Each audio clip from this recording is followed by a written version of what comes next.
Hello everyone, I'm Kevin Pylan. Thank you for joining us on Tkps special for Saturday, February 17th of 2018. This episode talks about a Lego contest that I disqualified in, and not only will you see that later in the show, you'll also see an encore presentation of an interview that I had when I first met Dustin Tatro in person at the radio station. Sean Hardesty was there as well, and we talked about news music packages and the kind of things that he never thought I would be interested in. And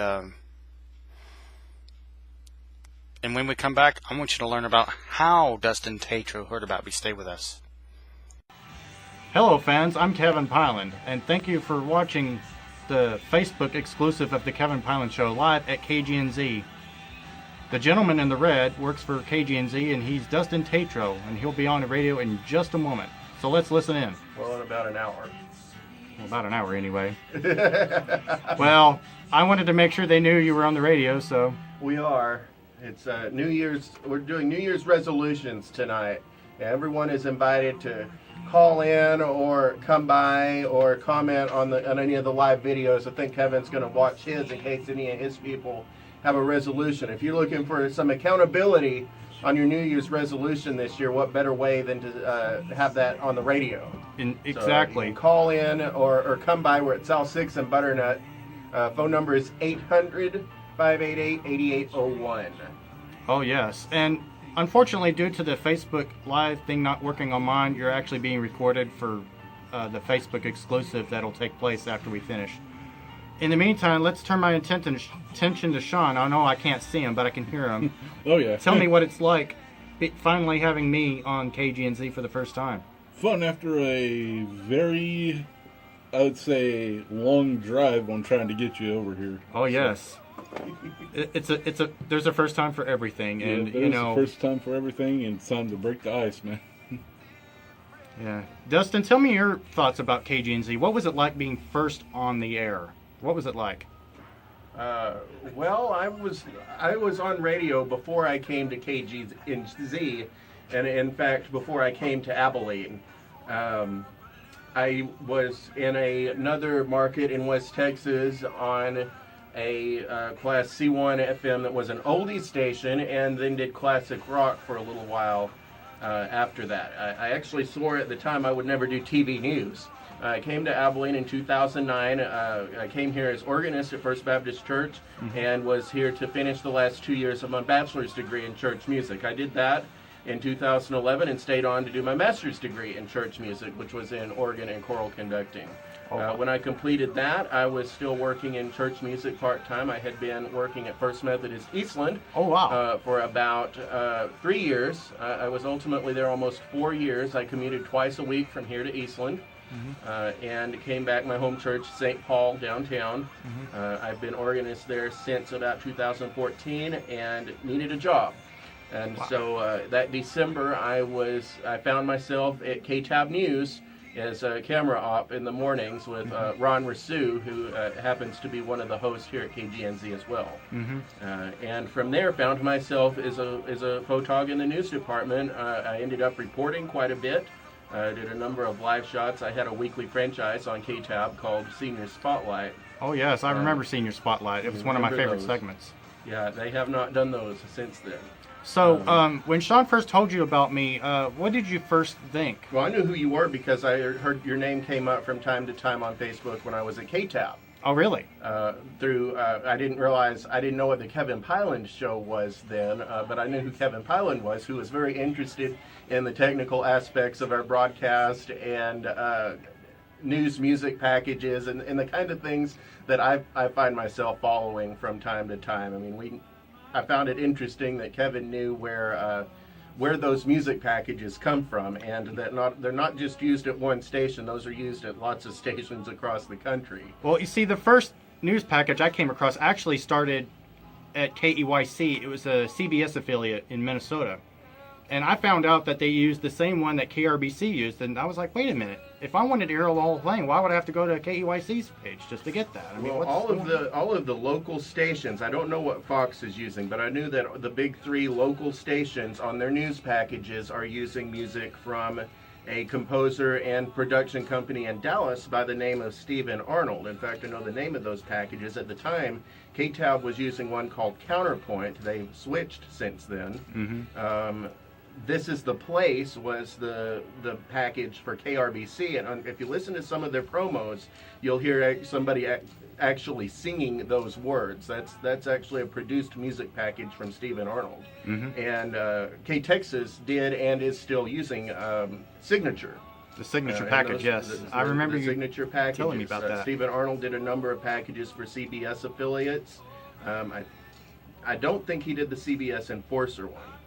And of course, we know that the CBS Evening News has a brand new package that was done about a year ago. I remember there being a big story on how that was produced. I don't even remember the orchestra that was that has been recorded for that, but it is one of the country's major philharmonic orchestras that you'll now hear on the CBS Evening News.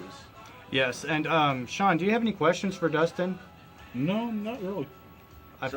I figured you would since you work for Ice Out Radio as well. So how I got here has directly to do with KTAB and Ron. When I was one of the production assistants in the morning show, 2 studio cameras. The morning and noon shows only use 1 camera op, an audio op, and a director that directs and technical directs. It runs the video switcher and the video server and everything else. It's a pretty involved job, but there's only 3 people plus the meteorologist and Ron involved in that morning newscast on KTAB. Just 5 people total. Yes. And he looked across, and I don't know how Ron figured this out. He looked across the desk at me one morning and said, "So, I understand you used to do radio." I said, "Well, I did, but I thought I'd left those days behind me when I came here, you know, to follow a calling to be a church musician, which I still do."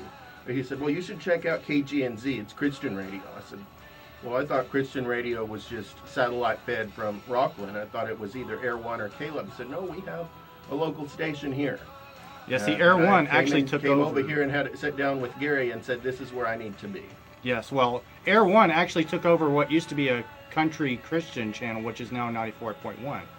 And, you know, I love that channel. The problem is the audio doesn't work very well on FM stations versus if you stream it online, Well, you can it's fine.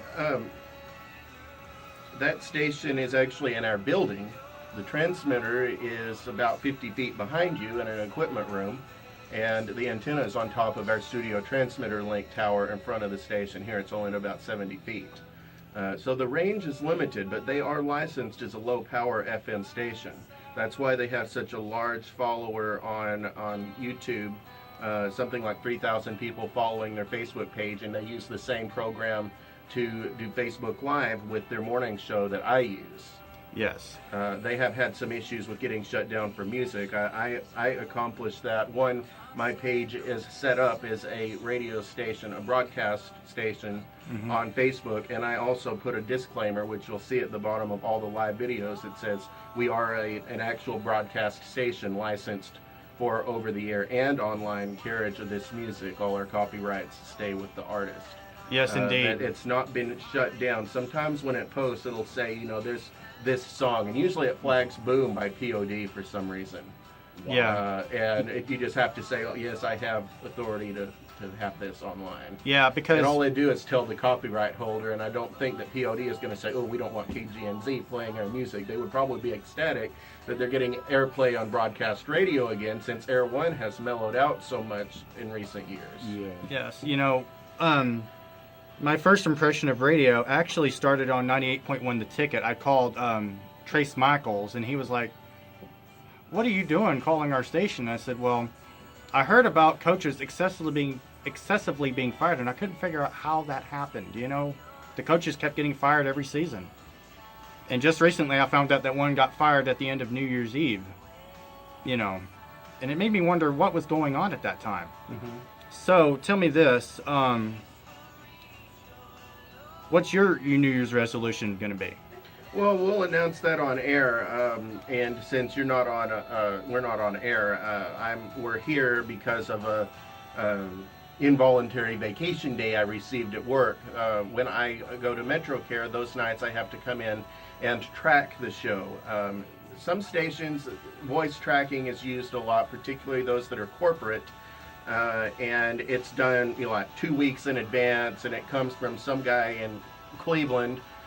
We do use that here, but only to accommodate people that have other things to do or that wouldn't be practical to have live. For instance, if a staff member is going on vacation, sometimes it's more practical if they're just going to be gone the next day and over the weekend to just do their next day's shift the afternoon before. When I work my MetroCare shift where I'm full-time, I come in right before I go to work, and it takes about an hour to do the show. And I figured out ways that we can still accommodate requests and do dedications. We do have remote software into both our production and studio machine, and I do have a USB condenser mic and Audition on my personal laptop. So sometimes if the calls allow for it, if we're not busy, you'll still hear the nightly newscast at 10 o'clock that I've done probably about an hour before from wherever we're sitting on post. So sometimes that will still happen on the tracked shows. One easy way to tell, since I know you're interested in technical stuff, is I won't timestamp. You won't timestamp. Like for instance, you'll hear it's about 15 past the hour. You'll get that sometimes, and there are little ways to tell that. JB Cloud is the same way. Oh, yes. If he tracks West Texas Saturday night, he won't give a timestamp, but it's one quick way to tell if JB is live is because he'll say, oh, it's 9:08 on Saturday night. That's one of the ways you'll notice. But we only have one production room here, and can only voice track into the same log one at a time. Mm-hmm. And so Mike has to track, because he comes straight from working all day where he teaches school. Yes. And he's not through with that till at least 4 in the afternoon. So he has to come in and track because his show goes on air at 6. Yes. And I come in and track around then because my show goes on air at 9 and I have to be at work at 6. So tell me I sleep till about noon after those shifts. I have to sleep sometime. Oh, yes. So I don't have a big window to come up here and do that. And sometimes there's either equipment problems or Mike is here a little later than normal and it ties me up getting to work. Oh, yes. So I'm actually here. I'm supposed to be at work tonight, but I'm actually here on an involuntary basis because I'm grounded for being late from tracking KGNZ at night. Oh, so that's the story on that. Obviously, one of my resolutions, as we'll get to that a little later, is to try to be on time. And the only way I can affect that, because it's going to start being consequences, I can't lose my income. Of course. Is whether it's when it's 5:45, whether the show's 10% done, half done, or done, it'll be dropped and I'll have to go to work. Yeah. So some night if I'm at work and you hear the weather breaks and that's it, that's why. Mm-hmm. Is because I'm committing to not be at work late anymore. Yes, and and I've never in 19 years of doing radio have never lied or exaggerated to my listeners, and don't plan to start doing that now. The truth will be told. If the show isn't finished, I had to be at work. Oh yes, I totally understand being on time. I do have 3 jobs. You have 3 jobs, man. Yes. At St. Paul also. Oh wow. And all 3 of them are under clergy appointments. In fact, here's a promo running now for the show. We obviously have the production room so we can produce our underwriting and promos and things like that. Christian rock and hip hop in West Texas on The Rock Show. Music from Red.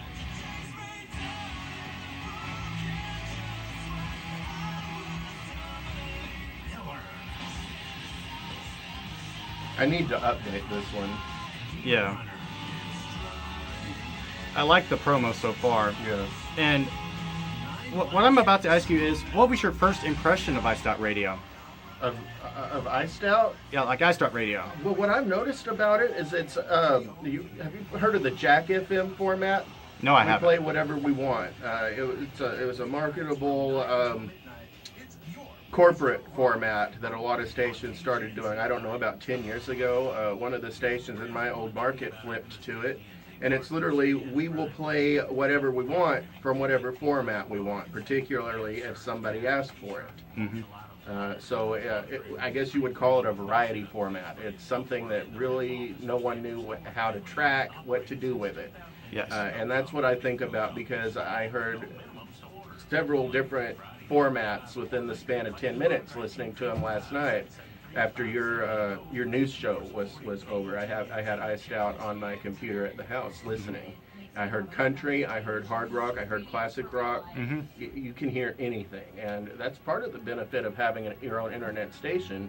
You have no FCC regulations, you have no format, you really can do whatever you want as long as people will listen to it. Oh, yes. And I want to take a moment to remind those that listen to Ice Radio that my shows are actually done a day in advance. However, this episode of the Kevin Pilon Show is a Facebook exclusive, and because of that, it's going to be posted as soon as we finish the show. Tell me what you like about my show. And I've only heard a little of the show, of your show itself, but I enjoy trying to dig deeper, at least from an editorial aspect, dig deeper into some stories, news stories from around the country. Mm-hmm. That's one thing. Being a former newsman myself, it's difficult to not editorialize. yes. And with broadcast news, first outlet news, that's, you have to be neutral. You have to report all of the appropriate and relevant facts that go with a story. Yes. You really can't editorialize. So that's one thing that you're able to do with the understanding this is a news and talk editorial show. This is online, and we can speculate, we can draw upon other sources without having to attribute everything. We can synthesize from different outlets.